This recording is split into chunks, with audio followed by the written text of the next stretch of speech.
Good morning, students. To last lecture, we have studied about the electromagnetic induction. In the topic of electromagnetic induction, we have studied that as we move an electric conductor in a magnetic field, okay. So we have see example of two coils. Okay, one coil we connect to the electrical supply and electrical current pass through that coil. Due to the passing of electric current, magnetic field is generated around that conductor. Okay, and as we move another one coil, okay, where we not connect any electrical supply, so automatically due to the motion of that electrical conductor in the magnetic field of other electric conductor, what happen, electricity is generated, or we can say that induced into the other electrical conductor due to the effect of first. Okay, so automatically current is induced in the other electrical coil, okay, electrical conducting coil. So that phenomena simply called as a electromagnetic induction. So there we see one thing, that what, first of all we need one electrical conductor, two coils. Okay, one coil is connect to the battery and we need another one coil. Okay, so now we have to see only about that second coil that we move. Okay, so there is present one coil, then magnetic field is also present there. Okay, that is second, that is second thing. And third thing is that automatically due to the magnetic field, what happen, current is induced in the coil. Okay, so these are three things. Now we have to see the relation between these three things. What? That is the motion of conductor, that is one thing. Second is the presence of magnetic field, that is the second thing. And third is that induced current. Okay, these three things we have to consider, and we have to see the relation between these three things. Okay, and that relation between these three things, that is the direction of motion of conductor, magnetic field and induced current, that relation is given by the Fleming's right hand rule. Okay, the relation between what, motion of conductor, magnetic field and induced current is given by this Fleming's left hand rule. Okay, so first of all, one question is that if we have to consider that what, the force will be act on a conductor. Okay, if you place any electrical conductor in the magnetic field and current pass through that conductor, we have already see this question in the study of electrical motor. Okay, so when did the maximum force will act on that electric conductor? Okay, when, so I give you answer at that time, and you also know that when that electric conductor is perpendicular to the direction of magnetic field, then and then what happen, maximum or force will be applied on that conductor. Same case here in case of electromagnetic induction, when will the maximum current will be drained on a second coil? Okay, that's the question in magnetic field. So how we have to keep that coil in the magnetic field of other coil, so that is in perpendicular direction again. Okay, so here the relation between motion of conductor, magnetic field and induced current is given by this Fleming's right hand rule. Okay, so this Fleming right hand rule, this question is also asked in SSC examination for this year. Okay, so one diagram is given there and they ask in by the middle finger what we can show, by the index finger what you can show. So just they give you one diagram and you have to write middle finger what is it indicates, index finger what is it indicates. Okay, so that you have to remember. That is why I separately write here, thumb will be determine direction of motion of conductor, index finger determine magnetic field and middle finger determine induced current. Okay, so we have to see actually what is the statement of Fleming's right hand rule. Okay, so first of all Fleming's left hand rule tells us the relation between motion of conductor, magnetic field and induced current. Okay, so the statement of Fleming's right hand rule is that first of all we have to stretch our three fingers, these three fingers. Okay, this is the thumb, index finger and middle finger. We have to stretch these three fingers such a way that all three fingers are mutually perpendicular to each other. Okay, thumb, index and middle finger, all three fingers are mutually perpendicular to each other. Okay, so then if our thumb denotes the direction of motion of conductor, okay, we have to place our thumb such a way that, okay, what we do here, we yesterday see that we move one coil. Okay, means that is the direction of motion of conductor in the magnetic field. So our thumb we have to place in the direction of motion of conductor. Okay, at that time direction of magnetic field is denoted by our index finger. Okay, so we have to place our thumb such a way that it indicates direction of motion of conductor and our index finger such a way that it denotes the direction of magnetic field. Okay, these two fingers. Okay, what our thumb is in the direction of motion of conductor and our index finger is in the direction of magnetic field. Then this third finger, okay, that is the middle finger, will denote or tells us the direction of induced current in the second conductor. Okay, so that is the statement of Fleming's right hand rule. Okay, so first of all we have to remember one thing, that is this Fleming's right hand rule simply we use to find out the direction of induced current. Okay, to find out the direction of induced current, what we have direction of motion of conductor and direction of magnetic field. So statement will say us that we have to stretch these three fingers such a way that both three are mutually perpendicular to each other. Then we have to place our thumb such a way that it is in the direction of motion of conductor. Our thumb is in the direction of motion of conductor. Then our index finger should be in the direction of magnetic field. Okay, if we place our thumb and index finger such a way that our thumb will denote us the direction of motion of conductor and index finger denote us direction of magnetic field, then this third finger, middle finger, will give us or show us direction of induced current. That is the statement of Fleming's right hand rule.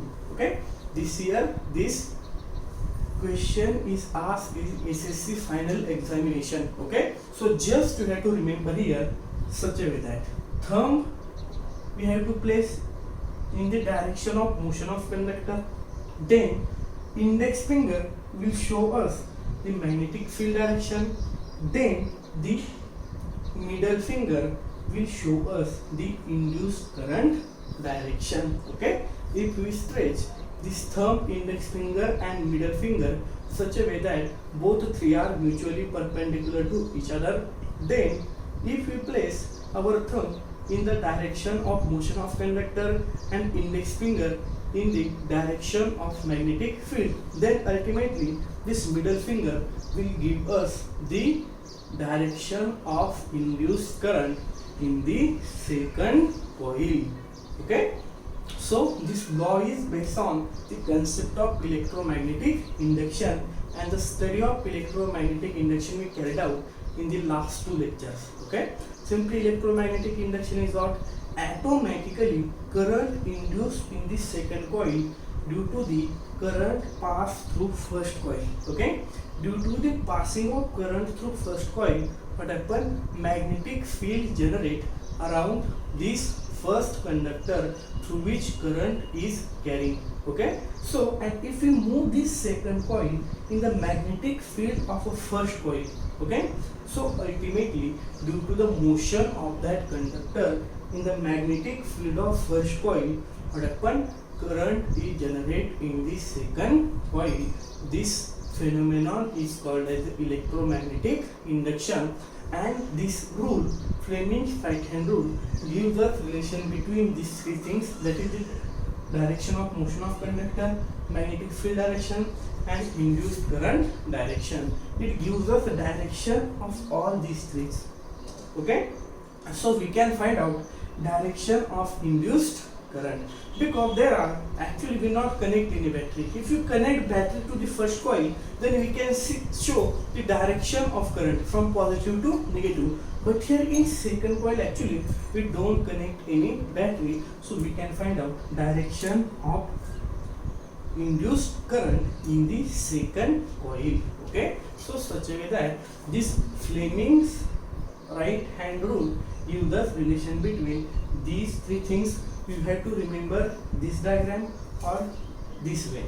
Okay, but you have to remember, for our thumb denote which thing, our index finger denote which thing, and our middle finger denote which thing.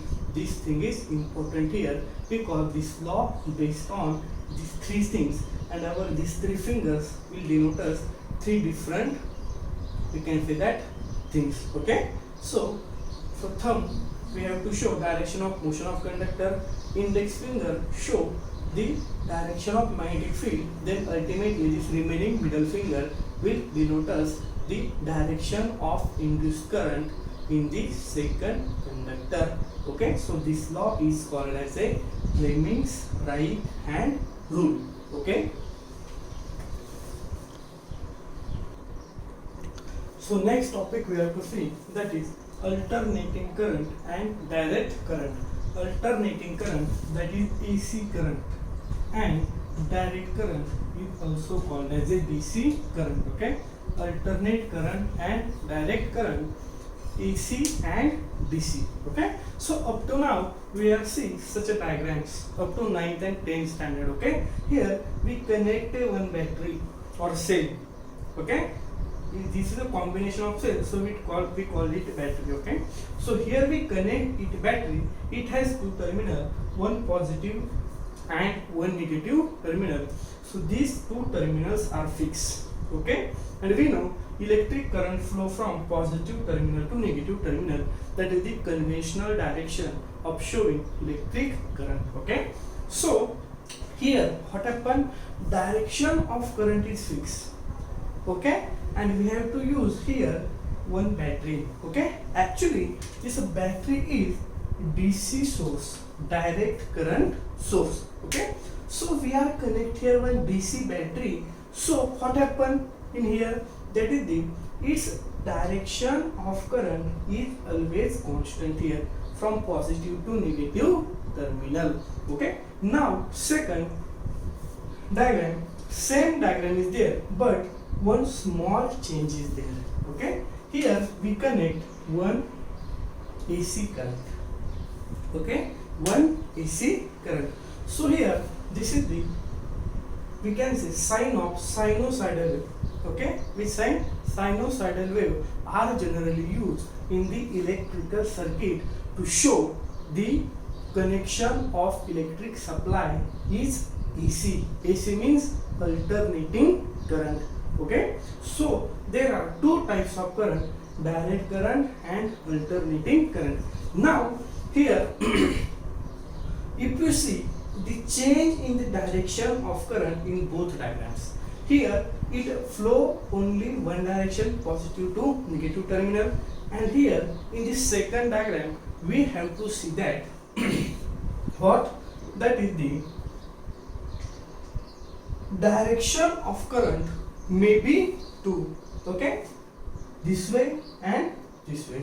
Okay, current can flow here by the both way, in this direction also and this direction also. That is the main difference between AC and DC current. Okay, in DC current what happen, direction of current is always constant positive to negative terminal. But now here what happen, direction of current continuously goes on changing. Okay, so after each certain time interval what happen, direction of current goes on changing. So that is why it called as a alternating current, because direction of current continuously goes on changing. Here it called direct current because here direction of current remain constant. Okay, so whatever the electricity we use in our home, that is the AC current. What? AC current. And the electrical connection we use by the simply battery, or we can say inverter, generator, that are all what? The DC currents. Okay, so here AC is what? The simple electricity that gives us MACD. Okay, so that is the AC current. And electrical connection we use from the cells or inverter batteries. Okay, so that are all the direct current. So main difference between the AC and DC is what? Direction of current. In DC current, direction of current is always constant, and in AC current, direction of current is always changing. Okay, after one cycle. Okay, how it is happen, we have to see by using this graph.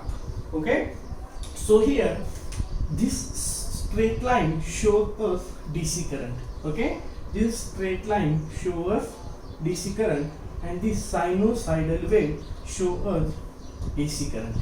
Okay, this straight line shows us DC current, and this sinusoidal wave shows us AC current. Okay, so here if you observe the AC current here, okay, it start to increase from 0 in one direction. Okay, and reach one maximum value. Suppose we take here 1. Okay, again it value goes on decreasing and becomes 0 here. Okay, what happen here? Here first it start to increase, go to the maximum value, and again become 0. Now after becoming 0, what happen? It start to increase in the reverse direction. Okay, in the opposite direction. So here it will goes up to +1. So now in this half cycle it will goes to the -1. Okay, so such a way that what happen, continuously we can say the polarity of the current is changing in the alternating current. What? Initially it is at 0, then start to increase and go to maximum value up to one side, again decreasing become 0, and start to increase in the other reverse direction. Now after some time it become -1. Okay, so such a way that throughout the motion what happen, direction of polarity goes on changing in AC current. What? That is why it called as a alternating current, because direction of the current continuously goes on changing. So now here the one line here above present, that is denoted the DC current. Okay, so here we have to use this sinusoidal graph because of we have to show the changing values of current. Okay, so simply changing direction of current, positive negative, positive negative, positive negative, that are the signs generally we use here. Okay, so actually its meaning is that this direction is different, this direction is different, but now here DC current is always constant. Okay, if you see this straight line, and straight line indicates us what? Some constant thing. Okay, so here DC current is always constant. Look at this, here always current will flow from this positive terminal to negative terminal of a battery. Okay, so such a way that what happen, we can show the AC and DC current by using this graph. Okay, so here one another graph that show us the DC current. Okay, this is the increasing DC current. Okay, suppose this is 0. Okay, so this is increasing DC current. Now we have to increase DC current.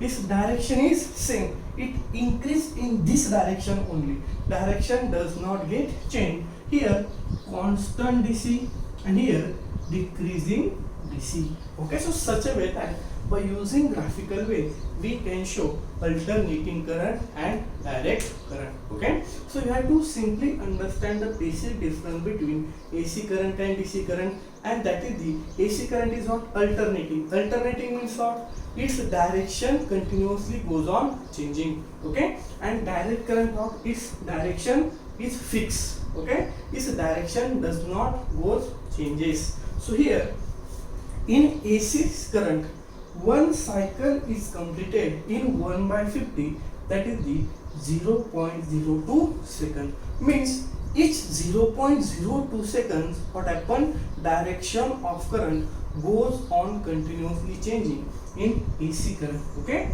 so in 1 second such a 50 cycles are happen in case of AC current. Okay, so if we see our electrical bulb, means continuously 50 times in a second, what happen? It on off on off on off, but we cannot identify this motion because this is very fast. In 1 second 50 times, because direction goes on changing, on off on off on off on off is continuously continue. Okay, but we cannot able to understand that thing because this is very fast. Okay, one cycle is completing 0.02 second. Okay, such a 50 cycles are happen in 1 second. Okay, so it is very fast process. Okay, but we have to remember here in the AC current, continuously the direction of current changes, and in DC current direction of current does not changes. In case of AC current, 50 cycles are there happen in 1 second. That also you have to remember because this question asked in many times in competitive examinations. Okay, so such a way that what happen, these things are happen in case of AC and DC current.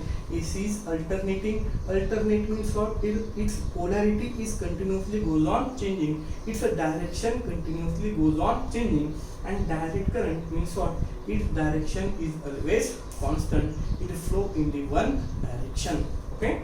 So actually, this AC currents are generally used for the transformation of electricity up to some higher distances. Okay, because loss of electricity is very less. It is convenient to carry electricity to very far distances. This AC current.